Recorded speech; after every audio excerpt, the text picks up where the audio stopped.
En Río de Janeiro, un millonario dueño de una red de tiendas de ropa fue secuestrado. Permaneció 2 meses secuestrado. Los secuestradores pedían $2 millones para devolverlo. La familia no podía reunir esa cantidad de dinero, inclusive porque los secuestradores querían $2 millones, pero en billetes de $20. ¿Dónde iban a encontrar eso? Entonces, como pasó un mes y la familia no podía juntar el dinero, ellos le cortaron una oreja y mandaron una oreja para los familiares. El secuestrado solo logró, durante los 2 meses del encierro, por una rendija, logró ver el rostro de un hombre moreno con una cicatriz en la cara.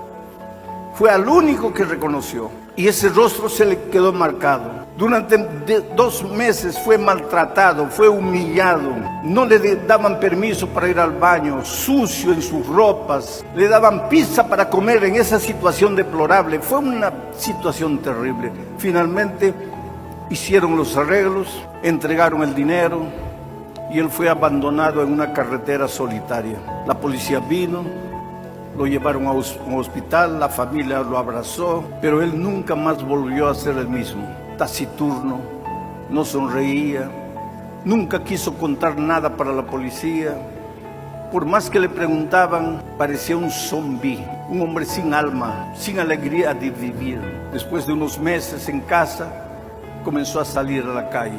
Ya no le interesaban los negocios, la cadena de tiendas de ropa, nada. Los hijos cuidaban de todo. Pero él salía y desaparecía. Nadie sabía. Aparecía a las 11 de la noche, a las 10 de la noche. Volvía a la casa. ¿Dónde había andado? Nadie sabía.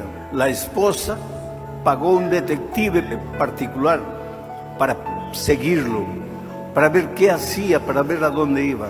La esposa pensaba que él tenía otra mujer, pero no era verdad.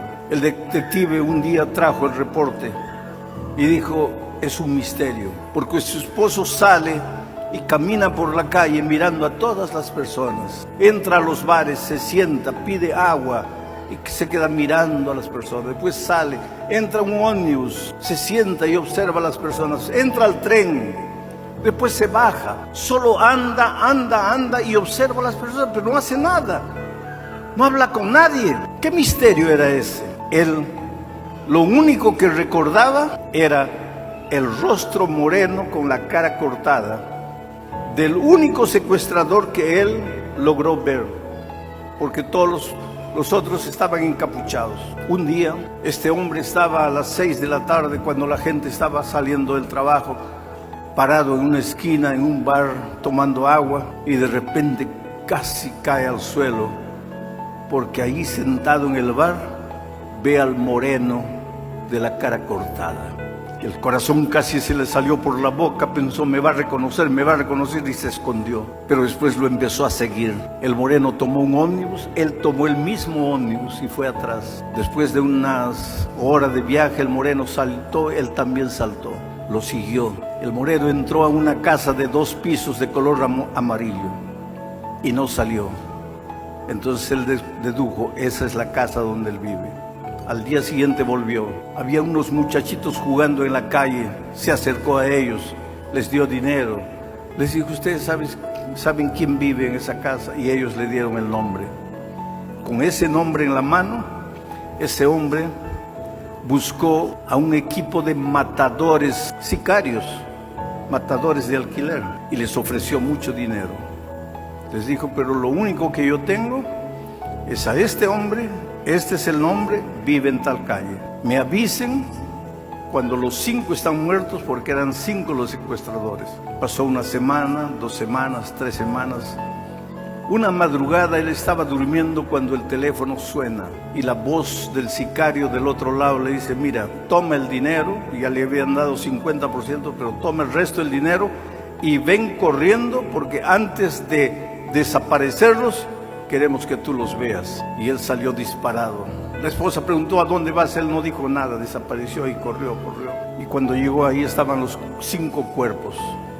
Y el sicario con una linterna en la mano le dijo, mira, míralos bien. Esos son los 5 que te secuestraron. Ahí estaba el moreno de la cara cortada, ya muertos. Pero cuando él fue yendo, El quinto, cuando vio al quinto, dio un grito y le dijo el sicario: te has equivocado. Este no, este es mi mejor amigo. Este es el que ayudó a mi familia en las transacciones con los secuestradores. No, no, no, no, te has equivocado. Y el sicario le dijo: no, yo no me equivoqué. Ese es el jefe de la cuadrilla, tu mejor amigo. A las 10 de la mañana la familia de él fue avisada. Él se había chocado contra un árbol y cuando despertó estaba loco, estaba enloquecido. Tuvieron que llevarlo a un manicomio y en ese manicomio permaneció 2 años. En las noches de luna salía desnudo a la orilla de la piscina y aullaba como un lobo, loco, completamente desequilibrado. Pero ese hospital tenía un capellán, un pastor, y ese pastor se acercaba tratando de hacerlo hablar. Él no hablaba nada, él nunca decía nada, él solo se quedaba en un rincón y lloraba y lloraba, y en las noches aullaba y gritaba, un hombre con la vida completamente destrozada. Y un día el pastor capellán pensó: este hombre carga una culpa terrible en la vida, y le comenzó a leer una historia bíblica de perdón, de cómo Dios perdona, de cómo Dios transforma. Y a medida que el pastor le hablaba, él lloraba, lloraba, y finalmente llorando le dijo al pastor sus primeras palabras: pero a mí Dios no me puede perdonar, porque yo mandé matar 5 personas y una de ellas era mi mejor amigo.